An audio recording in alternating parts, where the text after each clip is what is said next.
So, hey guys, today's topic is data preprocessing and feature engineering. So, what exactly is data preprocessing and feature engineering? So, we'll take an example with an analogy of the chef's chicken, kitchen is there. So, like, imagine an AI model is a world class chef. You have heard this chef can make incredible dishes, and that's like making an AI that's like basically an AI is making amazing predictions. But you can't just hand the chef a live chicken or a potato straight from the ground and a rock of salt and expect a very well finished dish because it's impossible. The ingredients must be prepared first, right? So this is the most important concept in practical machine learning. So pre-processing is cleaning and preparing those ingredients, like washing the vegetables, butchering the chicken, and feature engineering is the true art skillfully dicing the onions, creating a sauce to bring out the flavors.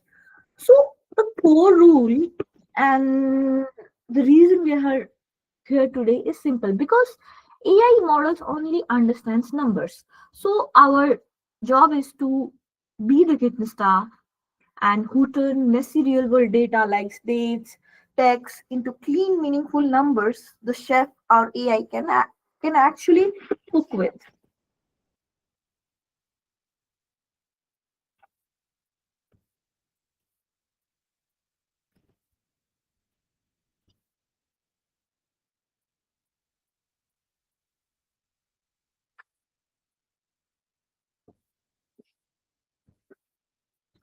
So now we'll see to the topics that will be going forward. So we are going to focus on two of the most common tricky types of data that needs to be prepared. That is date time fields. So how do we teach a computer the concept of a weekend or a late at night? And NLP fields would be the text. So that is mainly like how do we turn a sentence like, for example, this movie was amazing into numbers. So to learn this we'll be using the interactive web page that you have and this is our virtual kitchen, so we will be using its tools to prepare our data and see the results instantly, and then we'll see the Python code that will make it happen. So unlocking the daytime fields. So as you can see, let's start with the part one on the page, that is unlocking the secrets of time. So as humans, when we see Saturday, or like maybe we can say like okay, so we can take the example of Saturday itself. So Saturday, like October 11th, 2025 at 10 p.m. So we instantly know a lot. So we know it's a weekend, right? And it's evening and it's in the autumn. But for a computer, that's just a meaningless strings of characters. It has no built-in understanding of what a weekend is actually. But the feature engineering is how we give that understanding. So we act like detectives and pull out all the hidden clues from that single timestamp and turn them into separate numerical features. So now we'll see the interactive daytime feature. So let's see.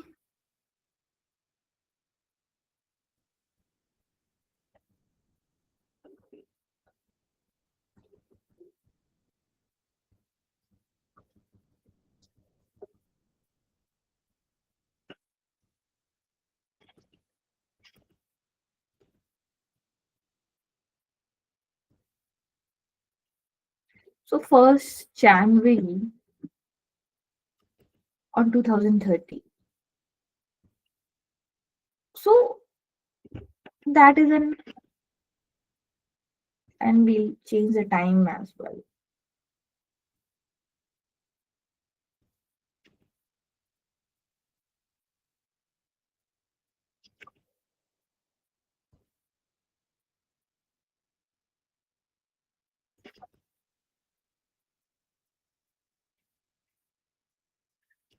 So now you can see it is featuring the month that is being as one because January is the first month and day of the week is also first. Feature hour is two. It is weekend or not? It is not a weekend. That's why the input over here is zero. And if we select five and we'll change the this thing, then you can see. So the featured year is over here 2030. The featured month is one. The featured day of the week is five. Featured hour is 14 because two it is 2:40 p.m. and so 14 is the 24-hour clock thing. And is it weekend? Yes, it is weekend. That is why. Let's see for Sunday. We'll change the time.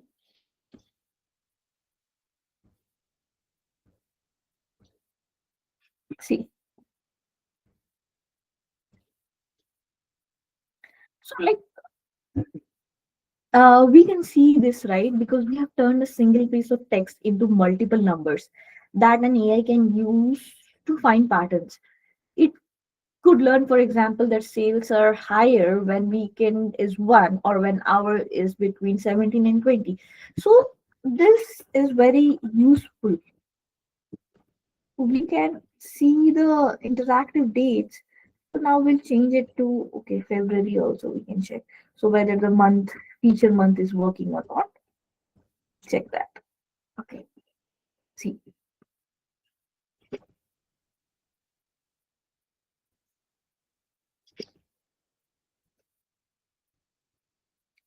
Feature here is also working. We can put any year what we want.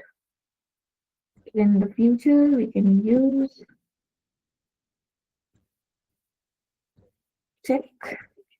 So yes, feature month is 2, feature day of the week is 5, feature hour is 20 because of the structure of 24-hour clock.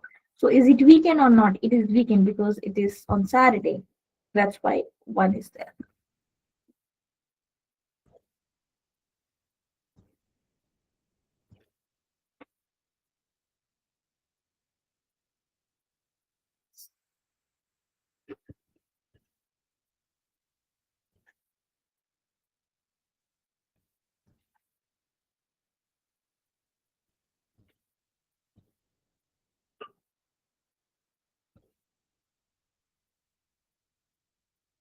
So now we'll see how it is done in Python. So first we use the pandas library to load our data. So you can think of a pandas data frame as the super smart spreadsheet.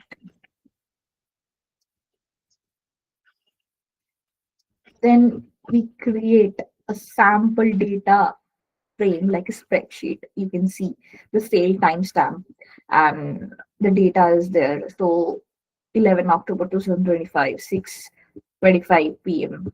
and it is 25/12/2025. So it is 1 p.m. And this is also there 1 January 2026, 9:30 a.m. So we just create a sample data frame like a spreadsheet. So then the next line is critical because pd.to underscore data date time. So it is the magic function that reads the text and converts it into a special data frame object that the Python understands actually. So it is a magic function that reads the text and converts it into a special data frame object.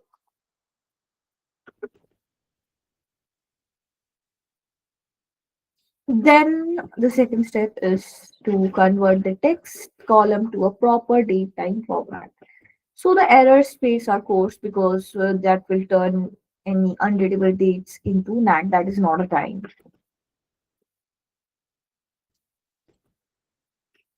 So we do that basically converting the text column to a proper date time format.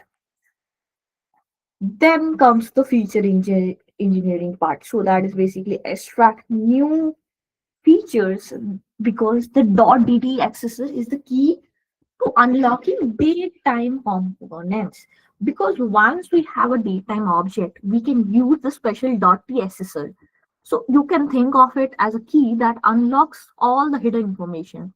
So we use it to get the dt year dt month and so on for creating new columns for each of the required things.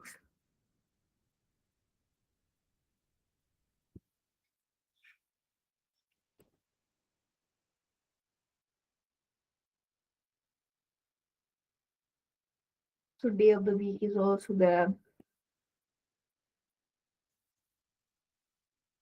Our DTR.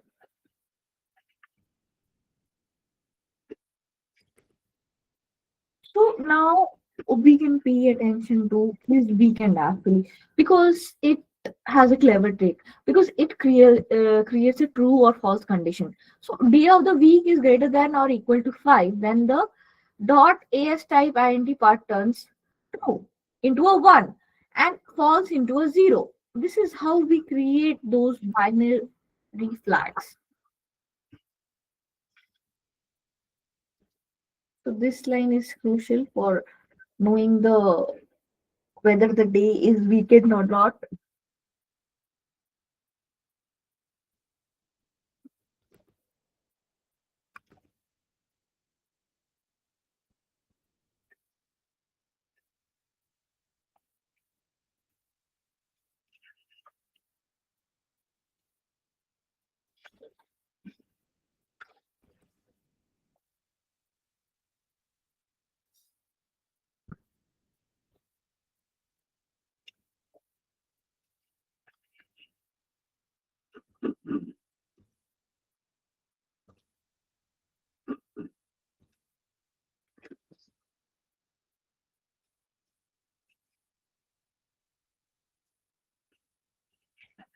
So now the part two is here that is basically teaching machines to read.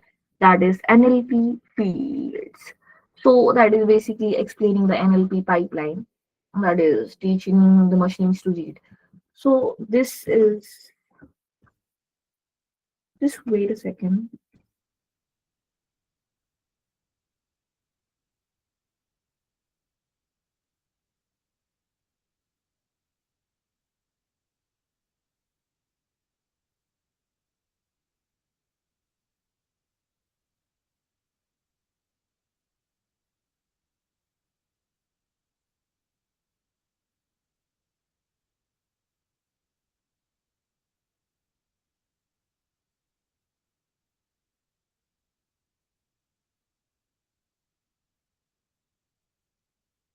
So yes, sorry for the interruption. So basically, part two is something like teaching machines to read. So this is even more challenging because how do we turn this a sentence into numbers? So just like with our chef, we need to prep the ingredients first. So this is called the NLP pre-processing pipeline. And some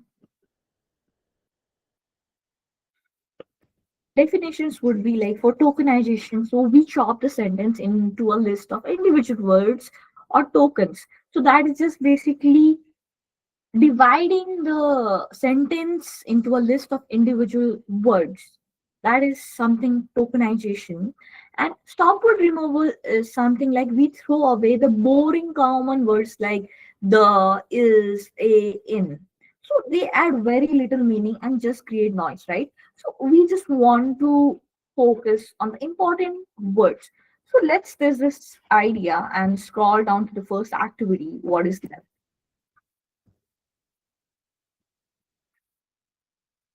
So after low casing and removing punctuation and removing common stop words like the, is, and a, what are the two words that will be left on the sentence below? I want everybody to answer it in the chat box. If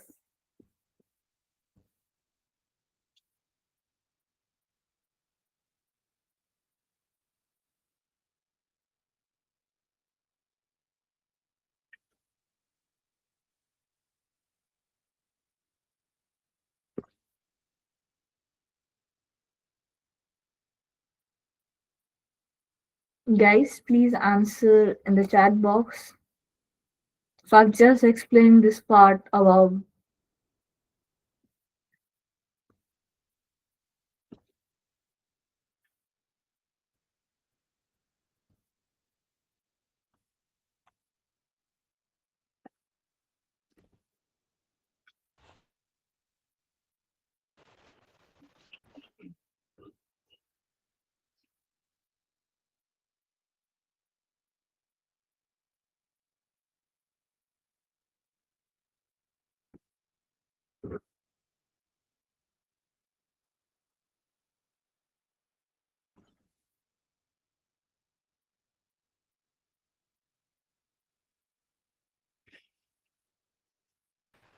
Rocket काय rocket comma then set काय hello ma'am, Yes, I'm audible. yes, you're audible. The answer will be rocket then comma then sky. Okay, let's see.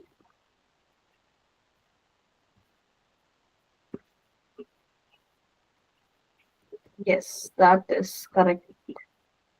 So, why is it so? Because these are the words that actually carry the meaning of the sentence.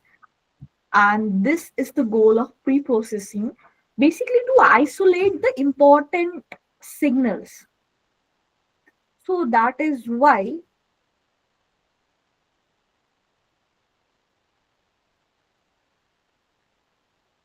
it is.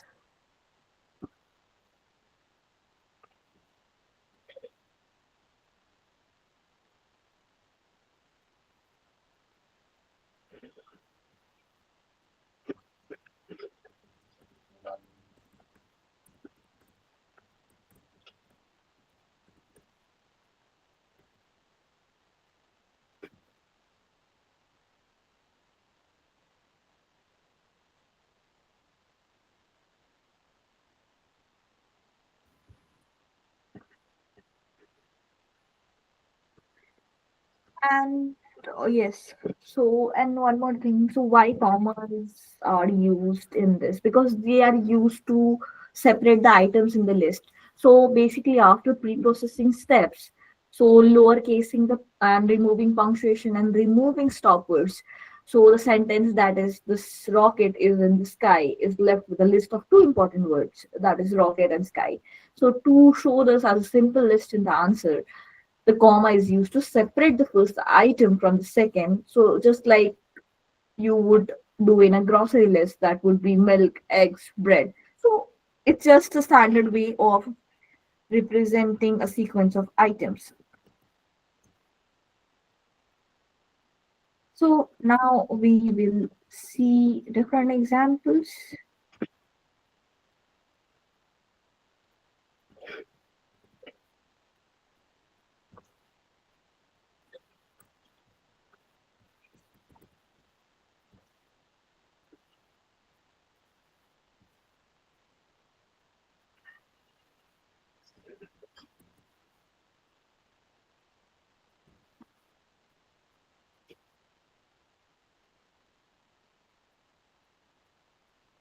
So as you can see, the original text was the plot was amazing.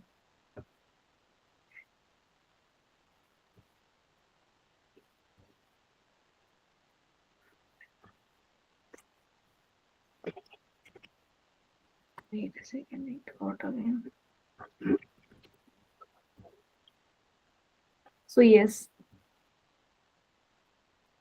so now you can see that.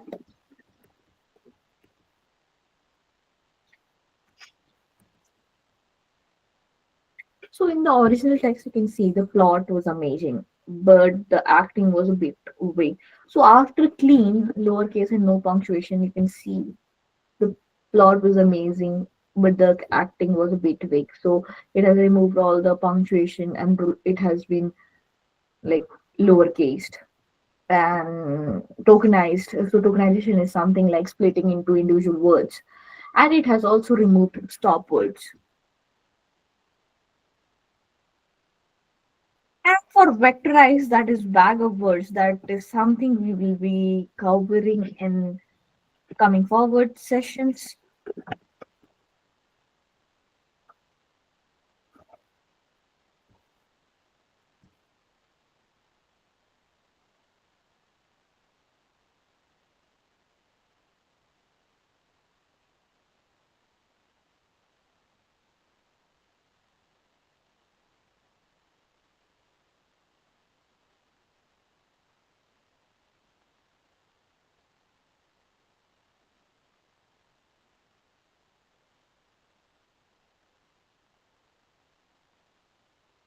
We'll see some other examples for this.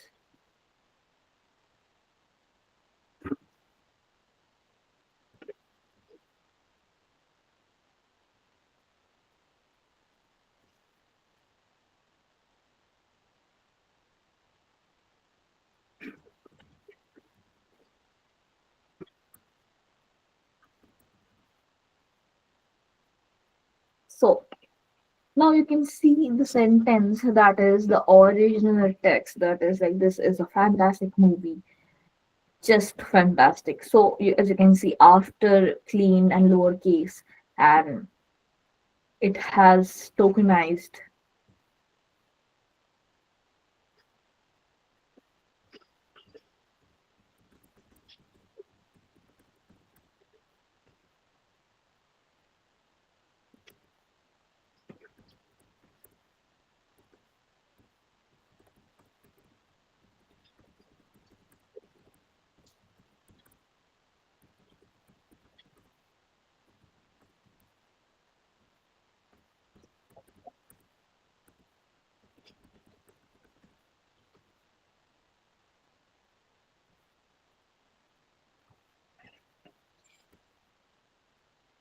Let's see some different examples.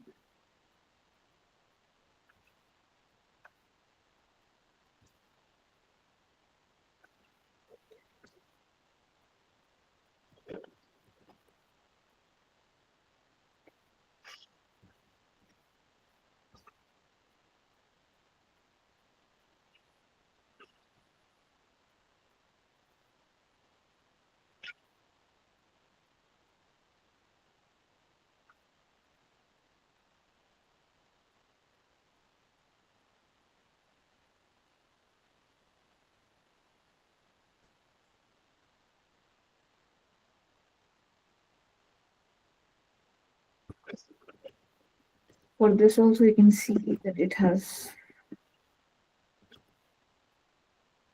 clean and lowercase, no punctuation, and tokenized. NLP is fun and is a great skill. And also remove the stop words as well. This is the,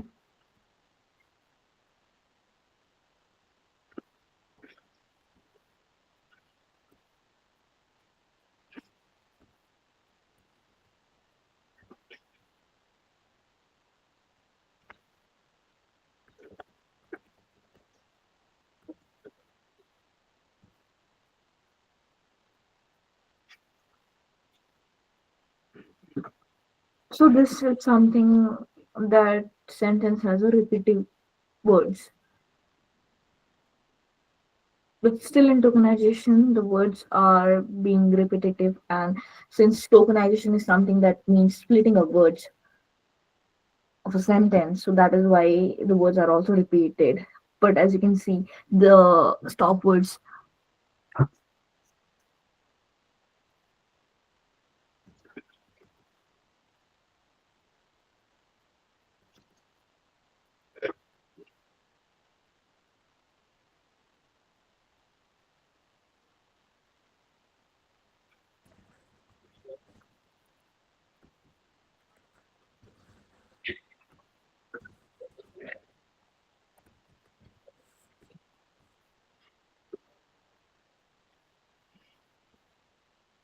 You will see some more examples.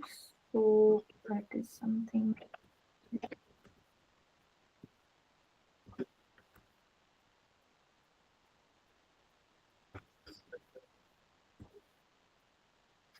So it is clearly doing the lowercase and punctuation. nicely removing the stopwords as well because the sentence, primary sentence.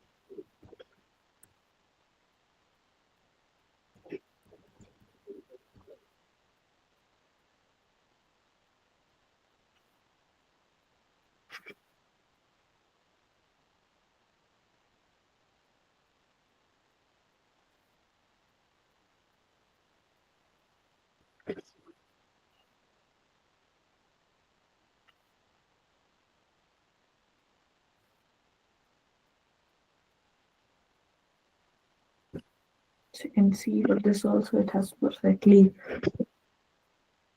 done basically it has cleaned the punctuation and the lowercase as well and recognized it correctly and removed the stopwords.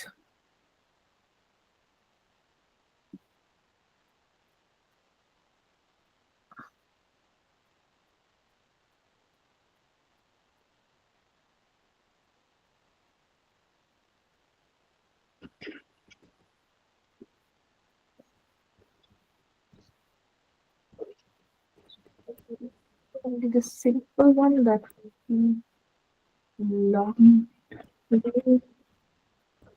So for this also you can see it is just simple. So it has just cleaned the punctuation and there was no stopwords, so nothing has been removed from this.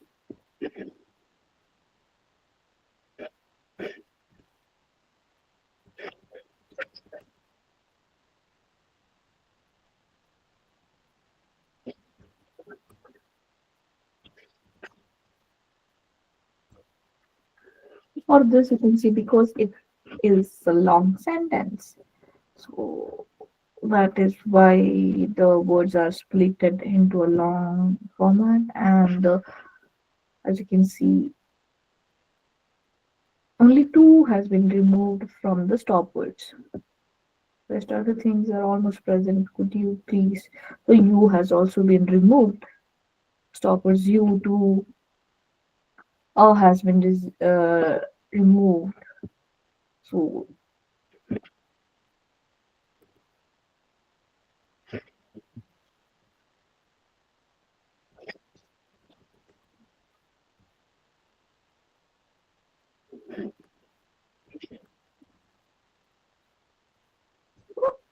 okay,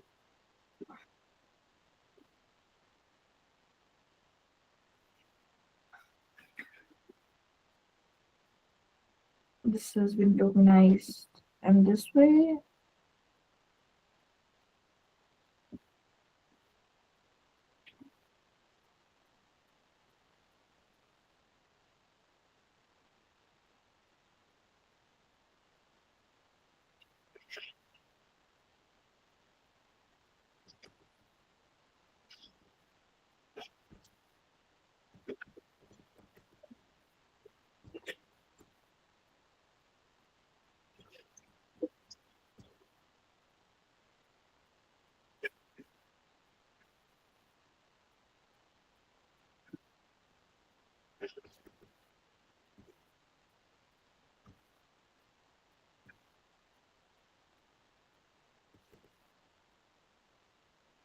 This is simple sentence with multiple punctuation, but you can see it has clean and like removed punctuation. So it has just been splitted by the help of tokenization, and there were no stopwords. So that's why it has not removed any stopwords.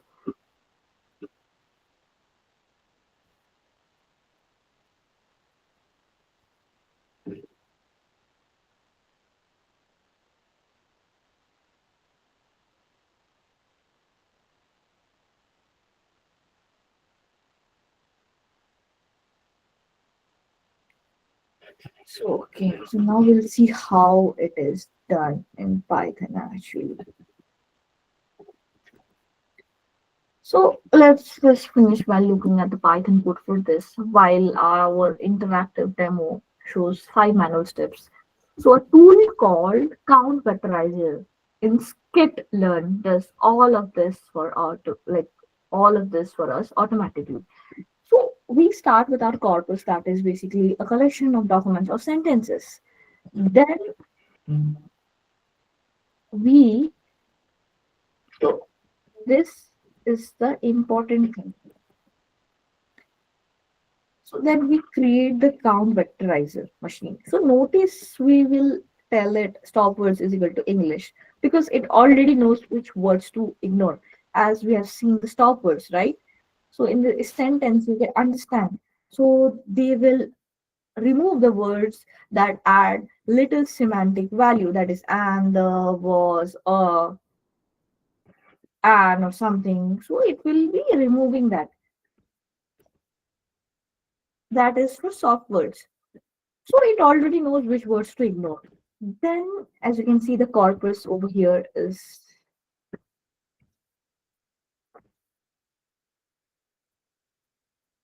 the plot was amazing and spectacular. The acting was a bit weak, amazing plot, but weak acting. Then we will be creating an instance of the count vectorizer because it automatically handles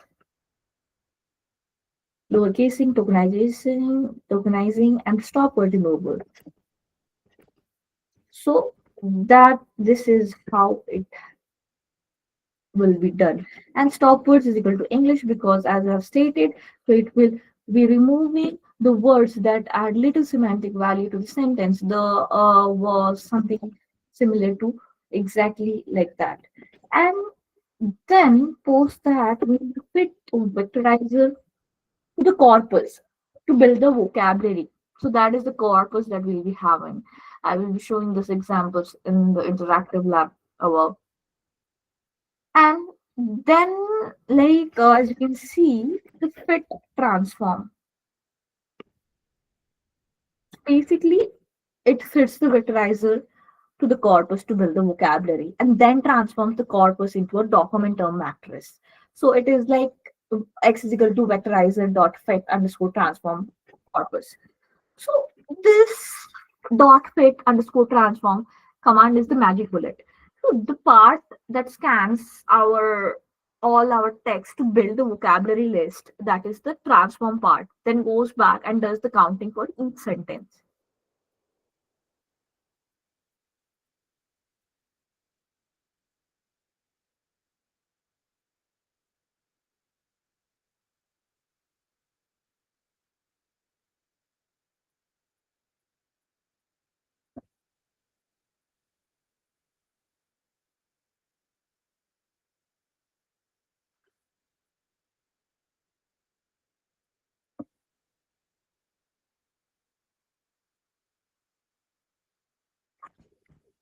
And we can see the vocabulary that it has learned. So like it's clean, lowercase, and alphabet, like it is in the order of alphabet. And here is the final document because as you can see, the first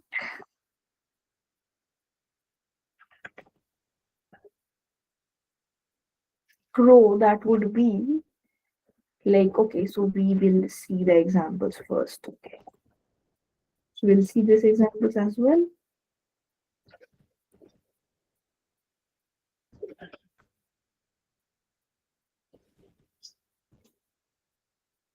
Okay. So you can see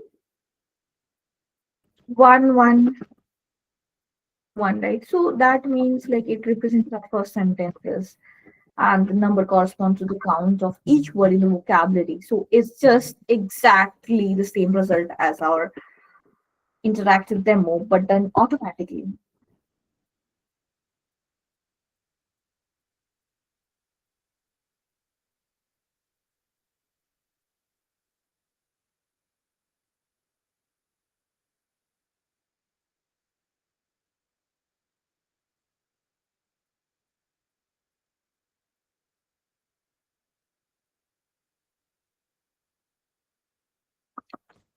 And now we'll see the other sentence of this. So that is acting was a bit weak.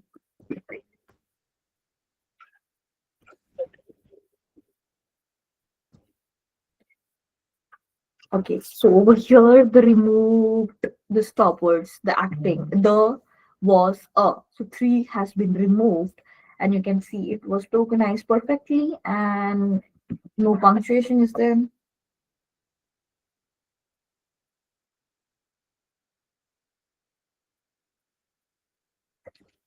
And you can see acting and weak. So this represents our, like, basically it corresponds to the count of each word in the vocabulary.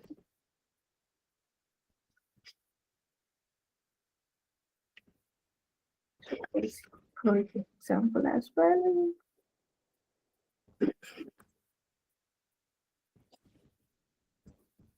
So in this also it has been perfectly clean and no punctuation is there. Tokenized perfectly. You can see but was removed as for the stop words. So I think is one.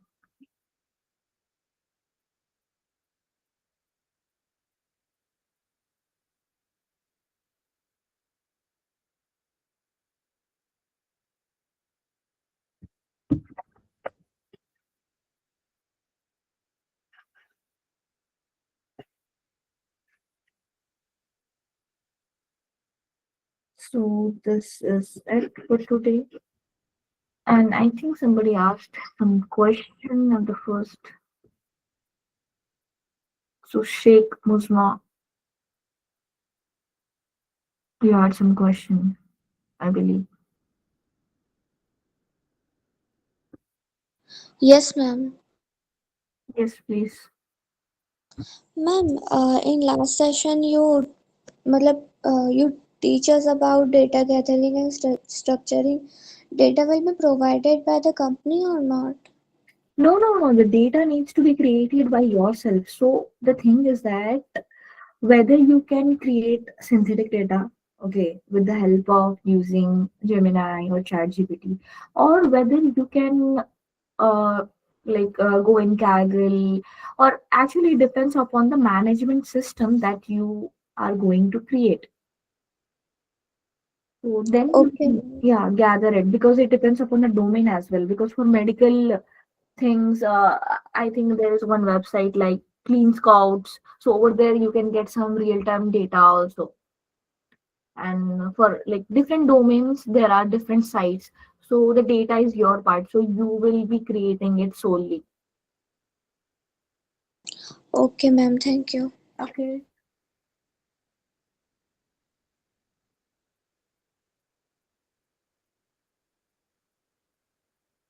So any questions apart from this?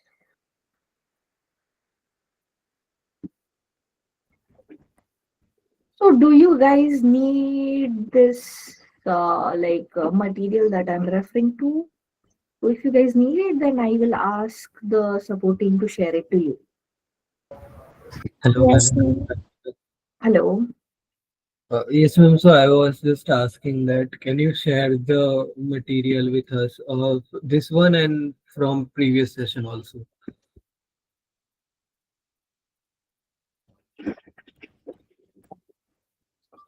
Okay, I will share it. Thank you. Okay.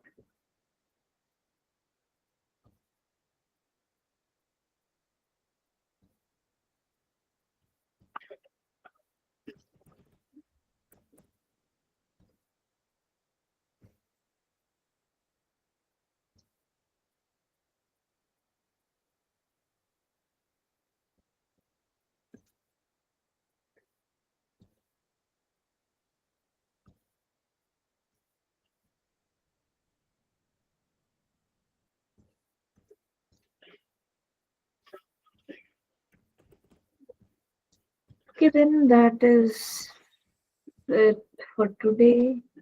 If you guys have any questions, then you can ask. I will be sharing this materials. Yeah, ma'am, good evening. Good evening. Ma'am, I have some few questions. If you don't Mine can ask. Yes, please go ahead. Thank you, ma'am. We were talking about the feature engineering, right?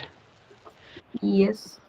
How can we identify which feature engineering are truly helping model performance?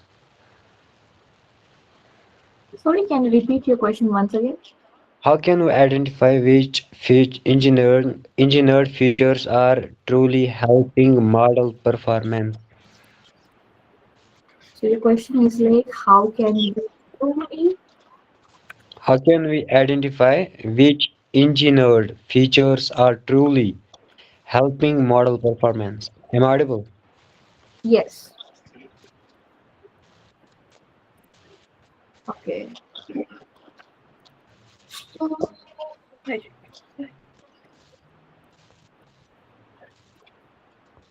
Just wait a second.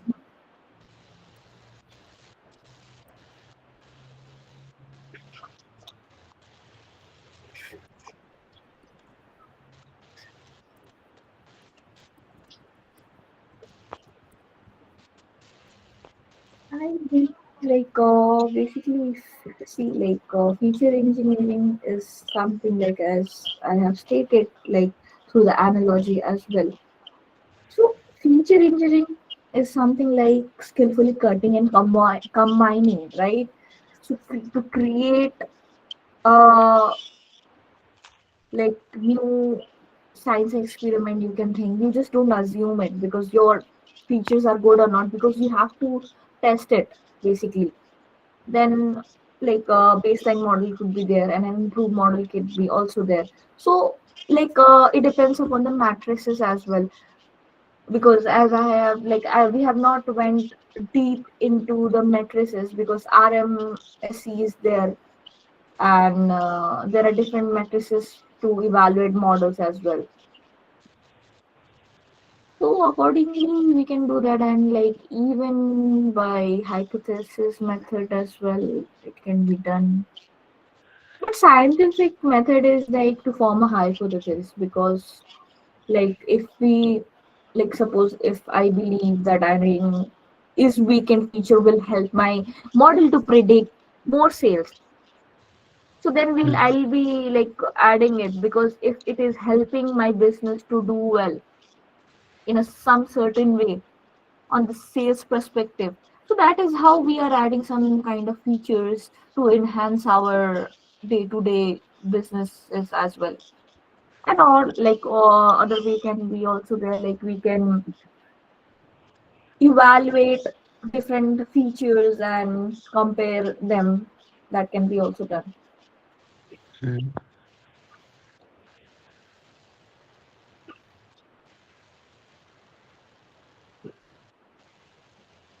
And there will be a different matrices to evaluate. RMC is there, F1 score, ME is there, mean absolute error is also there. So you will learn about it going forward. Okay, ma'am. Can we use NLP based features like there is DF or IDF, something like that, or embeddings from task titles? Sorry, come again. Can we use NLP based features like there is DF, IDF, something like that, and embeddings like for task titles descriptions to improve prediction accuracy? Yes, yes. Term index. So term inverse is also there. Inverse document frequency is there. So that will be learning in coming forward sessions. So and yes, so in this also you saw bag of words, right? So this is something also there. So we will be learning different topics regarding this. So vectorization is there. Okay, ma'am. And count vectorizer was formed to do this. So yes. Okay, it's here. Yeah, count vectorizer is there. So TF IDF will be also there, and so it basically works on the formula. Mhm. And you need to remove, not remove. You need to remember the stop words as well, because it is one of the crucial. things that will be helpful going forward to do analysis as well.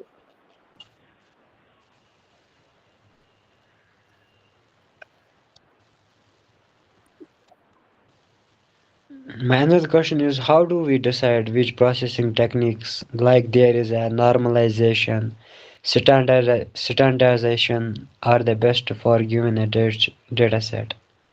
How do we decide which pre-processing techniques like normalization or standardization are the best for given data set? How can we decide? So, like normalization, right? You're asking about normalization. Normalization and standardization. How can which pre-processing technique, like there is a normalization, there is a standardization, which technique is best for the given data set? How can we decide that? Okay.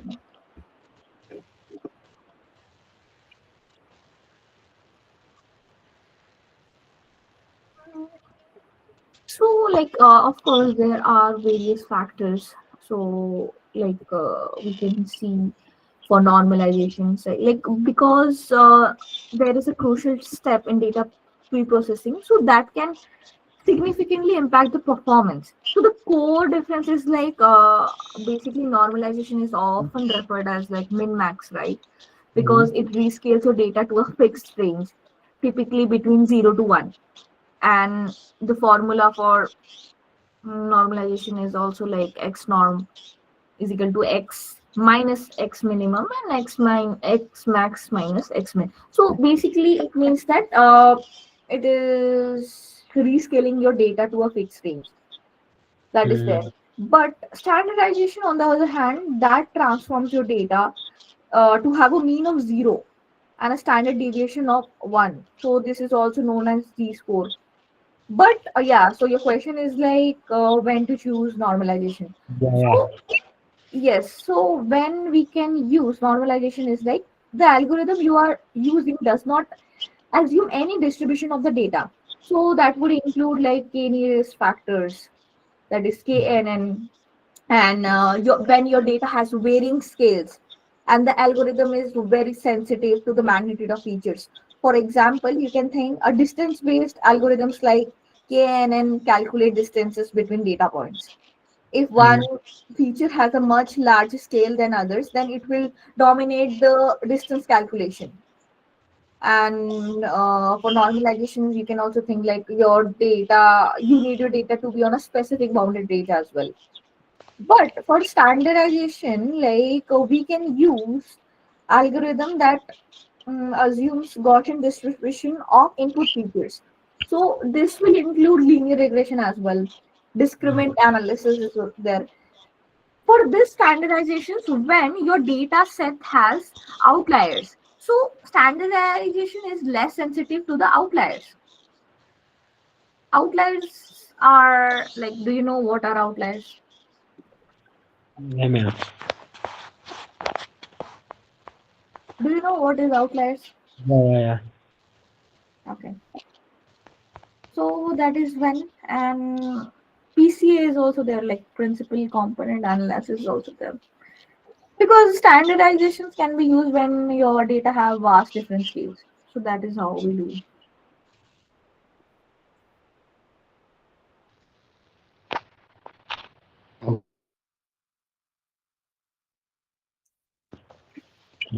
So my last question is Yes. right.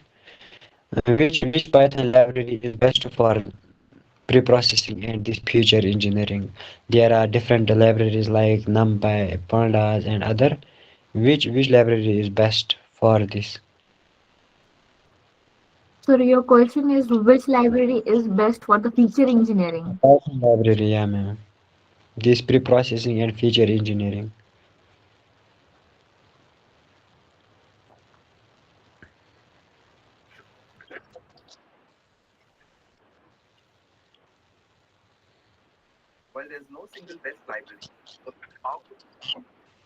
So like we can think like there is actually, to be really honest, like there is no single best library. But you can use pandas, right? We have Yeah. been using pandas as in the example that we have used, and skitlearn can be used.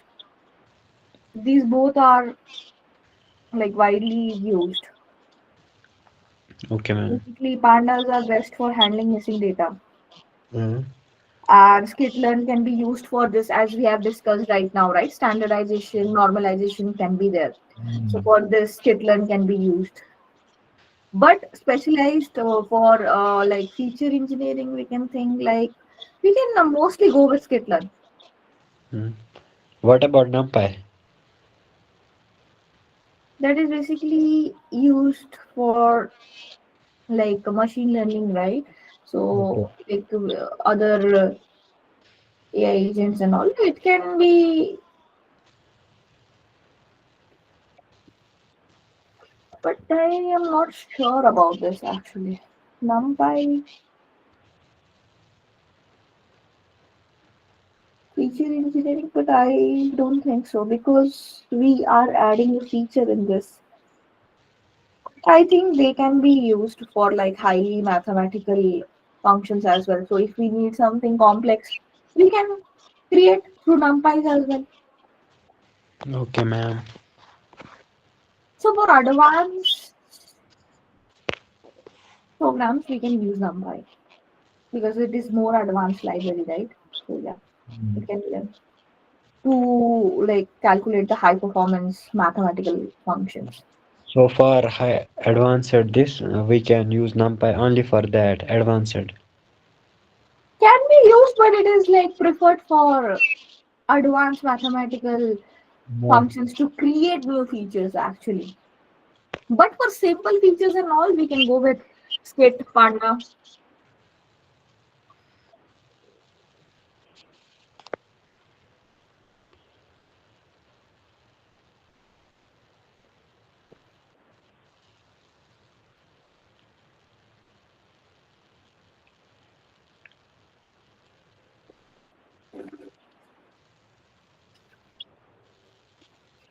Okay, then I think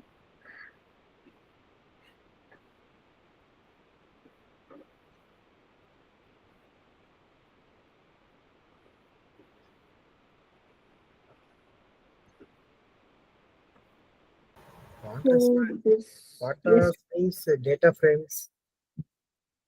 sorry, your voice is not audible.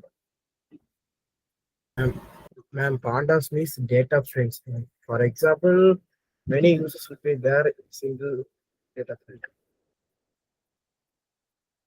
like the ID or roll numbers. So you are asking what are data frames?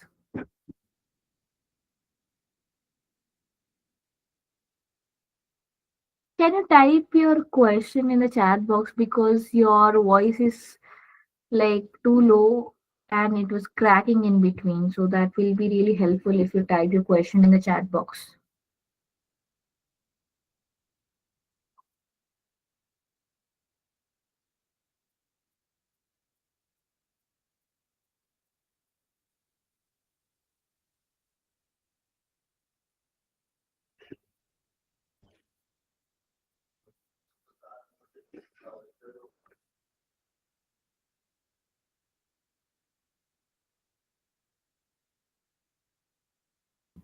Are you typing?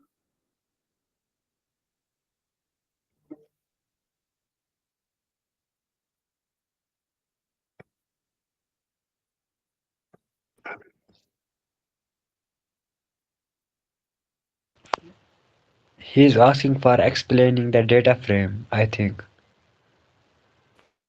Okay.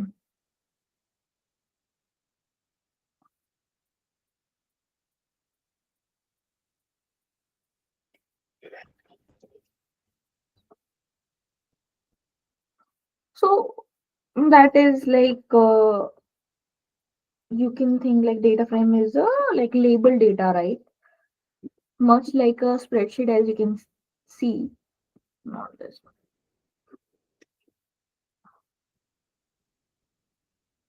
So data frame is there, right? So so each column represents a variable or a feature, but all the data in a single column must be of the same data type. So as you can see, the all the data that is mentioned is of the same data type, right? For example, number, text, dates, everything. So each column has a unique name called the column header. And for rows, basically a data frame is organized into three components, that is columns, right? And for rows, each row represents a observation of record. An index is something like this. Index is a special column on the left that provides a unique label for each row. So this allows for fast and easy access to specific rows of data. Like basically by default, this is usually a sequence of numbers starting from zero. And the data frame is like this because it has similar data type, and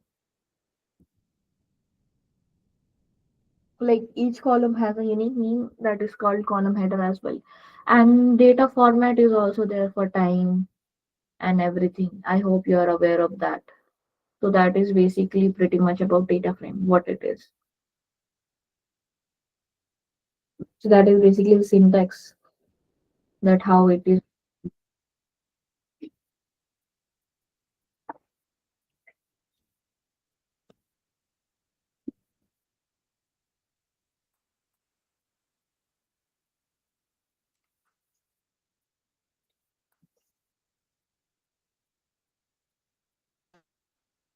Which is the last date for your project submission? So pretty much from the date that we started our session, from that I think like it happens on the fourth week, right? So you can calculate like on which date we started our session and post that 4 weeks. I think that's when you'll be having your project review by the end of this Ma'am, month. ma'am, are you going to analyze our projects week by week? Yes, So on GitHub, or we have to share the screen? How? we can do by screen as well. That's not an issue. Not week by week, but like it is done on like couple of weeks. So like in week two, I think. Hmm. Okay. Yeah. Okay, ma'am. Like at Thank the you. end of the week two. Thank you, ma'am. Okay. Okay, then we'll wrap up the session now.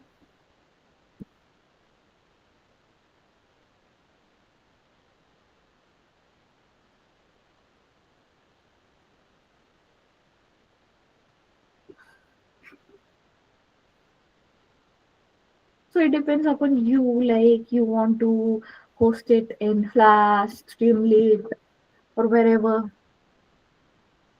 That depends upon you. And we can develop an application or online website for task manager. You can do as you want. So you can host it on you can do it on Flask as well, right? Or Streamlit. It can be done. And the task manager means like a priority basis arrangement. I think it is a priority basis arrangement. Like first, second, and third. We are giving the data that will be provide the answers in priority basis.